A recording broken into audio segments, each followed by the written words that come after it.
नमस्कार. Writing forever या YouTube चॅनलवर आपले सहर्ष स्वागत. आज आपण जाणून घेणार आहोत, अजित पवार यांनी केले हात वर, शेतकऱ्यांना कर्जमाफी नाहीच. राज्यात महायुती सरकार सत्तेत येऊन 4 महिने पूर्ण झाले आहेत.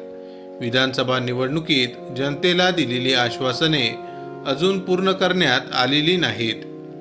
विशेषतः शेतकऱ्यांना दिलेल्या कर्जमाफीच्या आश्वासनाबाबत अस्वस्थता वाढली आहे. निवडणूक प्रचारादरम्यान महायुतीतील प्रमुख नेते मुख्यमंत्री देवेंद्र फडणवीस, मुख्यमंत्री एकनाथ शिंदे आणि उपमुख्यमंत्री अजित पवार यांनी शेतकऱ्यांचे कर्ज माफ करण्याचे आश्वासन दिले होते. 28 मार्च रोजी उपमुख्यमंत्री अजित पवार यांनी शेतकऱ्यांना सूचित केले की त्यांनी आपले पीक कर्ज 2 दिवसात फेडावे. या विधानामुळे शेतकऱ्यांमध्ये चिंतेचे वातावरण निर्माण झाले आहे. कर्जमाफीबाबत अजित पवार यांनी केलेले विधान. उपमुख्यमंत्री अजित पवार यांनी 28 मार्च रोजी एका कार्यक्रमात बोलताना कर्जमाफीबाबत स्पष्ट भूमिका मांडली. ते म्हणाले, सभागृहात उत्तर देताना मी आधीच सांगितले होते की सर्व काही करता येते, पण पैशाचे सोंग करता येत नाही.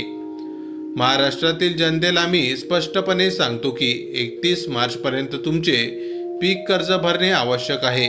पुढील 3 वर्षासाठी कर्जमाफी देण्यास परिस्थिती अनुकूल नाही. यापूर्वीही अजित पवार यांनी कर्जमाफीबाबत आपली भूमिका स्पष्ट केली होती. पुणे जिल्ह्यातील दौंड येथे झालेल्या एका कार्यक्रमात ते म्हणाले होते, तुम्ही माझ्या भाषणात कधी कर्जमाफीबद्दल ऐकले आहे का? यावरून कर्जमाफीसाठी शेतकऱ्यांनी फारशी अपेक्षा ठेवू नये असे संकेत मिळाले होते. सरकारची आर्थिक स्थिती आणि भविष्यातील योजना. सरकारच्या म्हणण्यानुसार सध्या आर्थिक स्थिती कर्जमाफीसाठी अनुकूल नाही. शेतकऱ्यांना आधार देण्यासाठी विविध योजना राबवण्याचा विचार सुरू आहे. कृषी विकासासाठी नवीन उपाययोजना, अनुदान आणि पीक विमा योजना यांसारख्या पर्यायांवर भर दिला जाणार असल्याचे सरकारकडून सांगण्यात आले आहे. शेतकऱ्यांनी भविष्यातील धोरणांकडे लक्ष देत आपले निर्णय घ्यावेत अशी सरकारची अपेक्षा आहे. कर्जमाफी होणार नाही हे स्पष्ट झाल्याने शेतकऱ्यांना आर्थिक नियोजन करताना अधिक जागरूक राहावे लागेल. माहिती आवडली असेल तर अवश्य शेअर करा. अशाच प्रकारचे नवनवीन सरकारी योजनांविषयी अपडेट मिळवण्यासाठी आमच्या रायटिंग फॉरेवर या यूट्यूब चॅनलला अवश्य सबस्क्राईब करा.